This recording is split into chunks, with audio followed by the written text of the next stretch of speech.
तो दोस्तों आज हम जानेंगे कि किसी एटम का इलेक्ट्रॉनिक कॉन्फ़िगरेशन कैसे निकालते हैं। उस एटम के शेल के अंदर के सबशेल में किस तरह से इलेक्ट्रॉन्स का डिस्ट्रीब्यूशन होता है, ये सब हम आज जानेंगे। तो चलिए सबसे पहले कुछ बेसिक चीज़ें जान लेते हैं। तो सबसे पहले हम लोग ये जान लेते हैं कि एटम्स के चारों ओर इलेक्ट्रॉन्स कैसे रहते हैं। तो हमारे एटम्स के चारों ओर इलेक्ट्रॉन्स अलग अलग सेल में होते हैं। सेल को आप एक सर्कुलर बाउंड्री की तरह समझ सकते हैं और ये बाउंड्री इंक्रीज़ करती जाती है। पहला में एक बाउंड्री, फिर दूसरा में भी एक बाउंड्री पर उसमें इलेक्ट्रॉन्स ज़्यादा होंगे, तीसरा में और बड़ी बाउंड्री होगी जिसमें और इलेक्ट्रॉन्स होंगे। तो सबसे पहले हमारा शेल होता है वो के शेल होता है, फिर L M N O P Q, ऐसे ही करते करते ये सेल बढ़ते जाता है। तो सेल के अंदर भी हमारे पास सब शेल होते हैं। सब शेल जैसे कि ये रहा हमारा 1s 2s 3s, मतलब हर एक शेल का सब शेल होता है। यानी कि एस वाला सब शेल, अब इसमें भी एक इलेक्ट्रॉन्स की एक फिक्स्ड अमाउंट होती है जो कि हमारे एस सब शेल में रहती है। अब उसी तरह हमारा पी सब शेल है जो कि एल सब शेल में स्टार्ट होता है। यानी कि ये हमारा जो पी सब शेल है ये के सब शेल के लिए नहीं है, ये हमारा एल से स्टार्ट होगा, और ये जो हमारा डी सब शेल है वो एम वाले सेल से स्टार्ट होगा। तो अब किस सेल में कितने इलेक्ट्रॉन्स होते हैं ये जानने के लिए हमारे पास एक फॉर्मूला है जो है number of electrons in shells equal to 2n²। तो हमारा पहला सेल है के सेल, तो यहाँ 1 हो जाएगा n की जगह, तो 1 का स्क्वायर 1, 1 इंटू 2 हो जाएगा 2। तो हमारे पहले सेल में केवल 2 इलेक्ट्रॉन्स रह सकते हैं, ये उसके मैक्सिमम लिमिट है। अब दूसरे सेल है हमारा एल जिसका नंबर है 2, तो यहाँ पे n की जगह 2 हो जाएगा, तो 2 का स्क्वायर होता है 4, 4 2 जा 8, यानी कि हमारे एल सेल में मैक्सिमम नंबर ऑफ इलेक्ट्रॉन्स की लिमिट है 8। अब जैसे ही हमारा थर्ड सेल है जो कि है एम, तो एम की जगह एन की जगह 3 रखते हैं, तो 3 का स्क्वायर हो गया 9, 9 2 जा 18, यानी कि हमारे एम सेल में 18 इलेक्ट्रॉन्स रह सकते हैं, ये उसकी मैक्सिमम लिमिट है। ऐसे ही करते करते हम एन का भी निकाल सकते हैं, ओ का भी, पी का भी, क्यू का भी, आर एस टी यू भी, करते करते आप जेड तक जा सकते हैं, पर उतनी तो हमारी एलिमेंट्स होती ही नहीं है। जिस तरह से हमारे शेल की मैक्सिमम लिमिट होती है उसी तरह से हमारे सबसेल्स की भी मैक्सिमम लिमिट होती है। तो उसके लिए भी हमारे पास एक फॉर्मूला है कि किस सबसेल्स का कितना मैक्सिमम लिमिट है इलेक्ट्रॉन्स को होल्ड करने का। तो वो फॉर्मूला है number of electrons in subshells equal to 2 into 2n plus 1।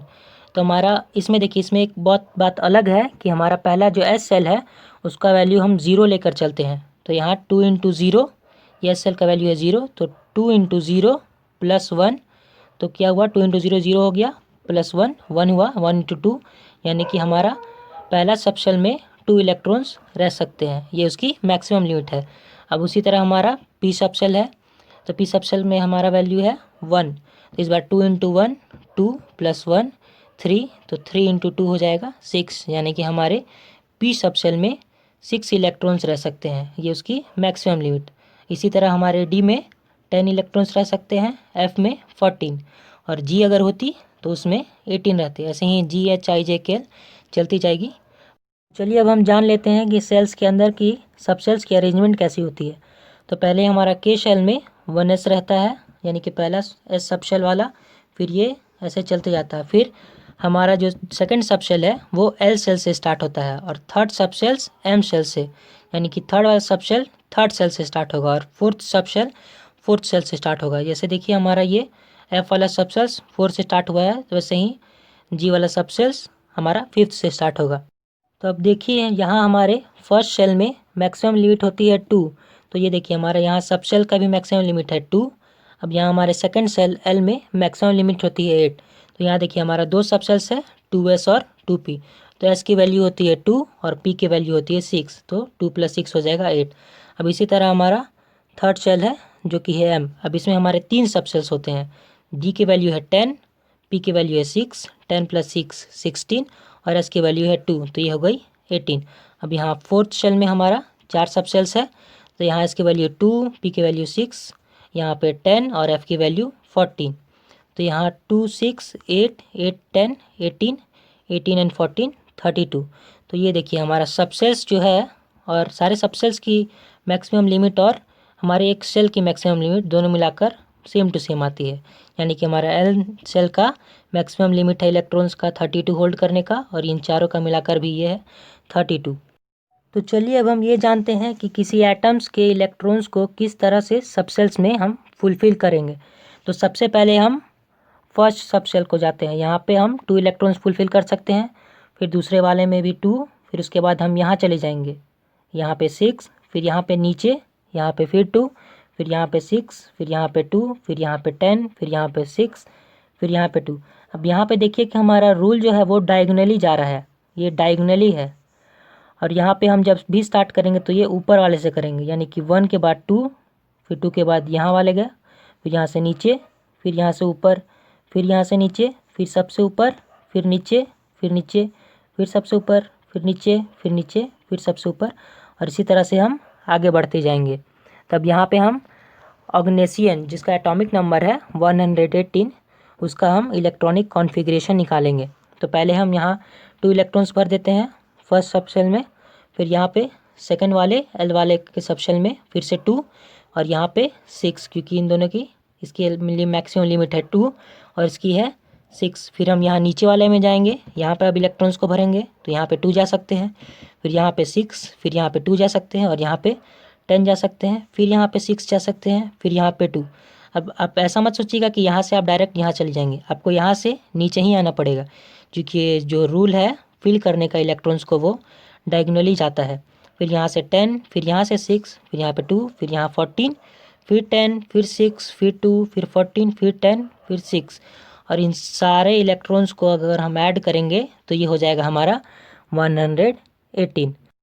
तो चलिए अब हम जानते हैं कि इलेक्ट्रॉनिक कॉन्फ़िगरेशन को लाइन वाइज कैसे लिखेंगे।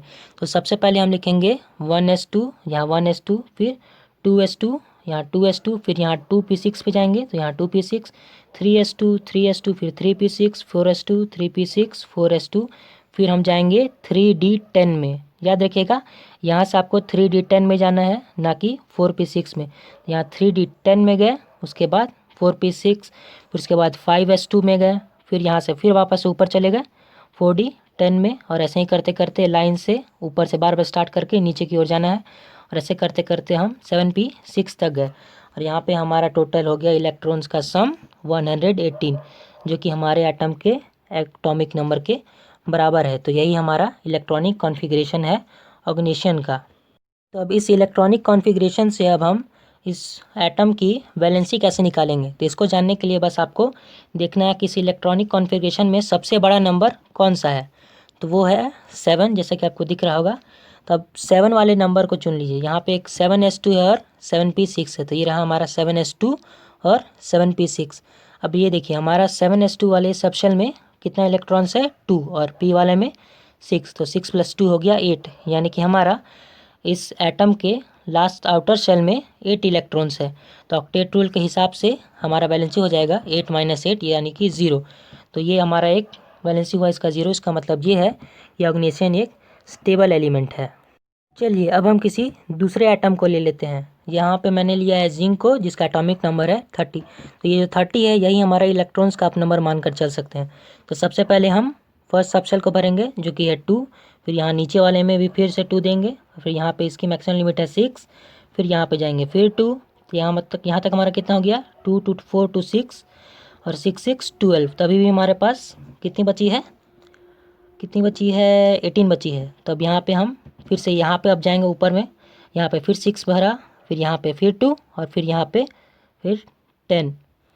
तो ये देखिए ये हमारा निकल गया, मतलब टोटल हमारा जो इलेक्ट्रॉन्स है हमने सारे सबसेल्स में फुलफिल कर दिया है।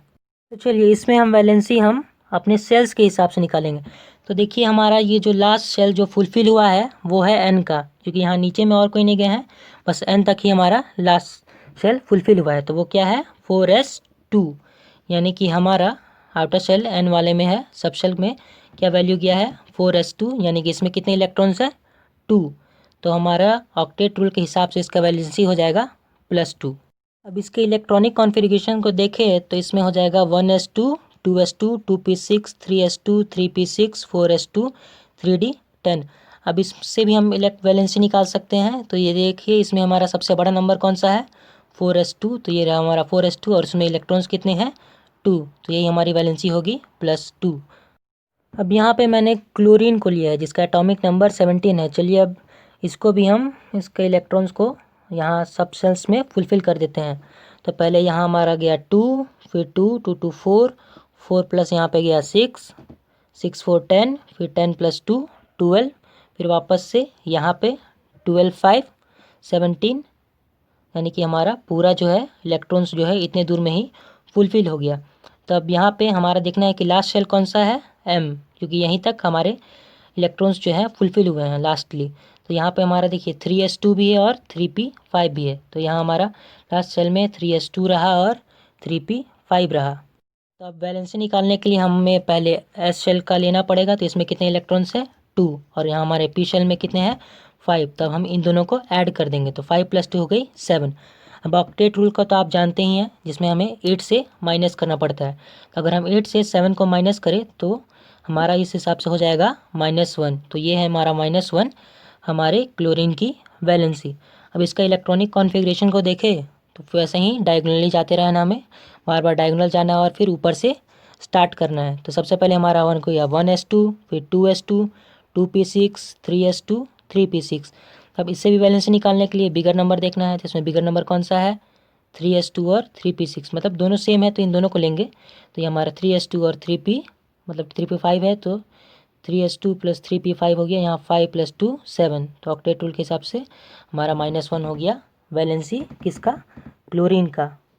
इलेक्ट्रॉनिक कॉन्फ़िगरेशन को लिखने का और एक तरीका भी है, जिसमें हम नोबल गैसेस का मदद लेते हैं, क्योंकि नोबल गैसेस जो है उनका आउटर शेल जो कम्प्लीटली फिल्ड होता है और ऑक्टेट रूल को फॉलो करता है। इसलिए हमारा पहला जो नोबल गैस है हीलियम, तो ये जो हीलियम है हमारा, ये 1s2 को फुलफ़िल कर लेता है। तो इसकी जगह हम मतलब 1s2 की जगह हम इलेक्ट्रॉनिक कॉन्फ़िगरेशन में हीलियम को भी लिख सकते हैं। वहीं हमारा नियॉन जो है ये 1s2, 2s2 और 2p6 ये तीनों को कवर करता है।